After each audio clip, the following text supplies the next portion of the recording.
ஆண்டவர் இயேசு கிறிஸ்துவுக்குள் மிகவும் பிரியமான சகோதர சகோதரர்களே, அப்போஸ்தலனாகிய பவுல் ஆமீன் கலாத்தியர் புஸ்தகம் 2ஆம் அதிகாரம் 20வது வசனத்தில் எப்படியாக சொல்லப்பட்டிருக்கிறார். ஆமீன், கிறிஸ்துவுடன் கூட நான் சிலுவிலே அறையப்பட்டேன் என்று சொல்லி. ஆமீன். இன்னொரு இடத்துல எப்படியாக சொல்கிறார், நான் கிறிஸ்துவுடன் கூட சிலுவிலே அறையப்பட்டிருக்கிறனாலே கிறிஸ்துவை குறித்தே நான் மேன்மை பாராட்டுவேன் என்று சொல்லி.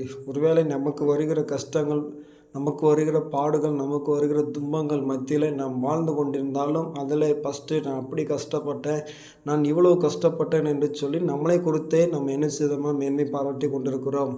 நம்ம என்னைக்கு ஆண்டவராக இயேசு கிறிஸ்துவோடு கூட சிலுவிலே அறையப்பட்டோமோ அன்றைக்கே மனிதர்களாக இருக்கட்டும், மனுஷராக இருக்கட்டும், அன்றைக்கே நாம் மரித்து போய்விட்டோம். ஆனால் இன்றைக்கு நமக்குள்ளே வாழ்ந்திருக்கிறவர் யார்? ஆண்டவராக இயேசு கிறிஸ்துவானவர். அவரோடு கூட நாம் மரித்து விட்டோம். அவர் தான் இன்றைக்கு நமக்குள்ளே பிழைத்திருக்கிறார். அவரை பற்றி விசுவாசத்தினால் நாம் பிழைத்திருக்கிறோம் என்று சொல்லி அறிக்கை செய்வோம். அவருடைய நாமத்தை மேன்மைப்படுத்துவோம், உயர்த்துவோம். ஆமீன்.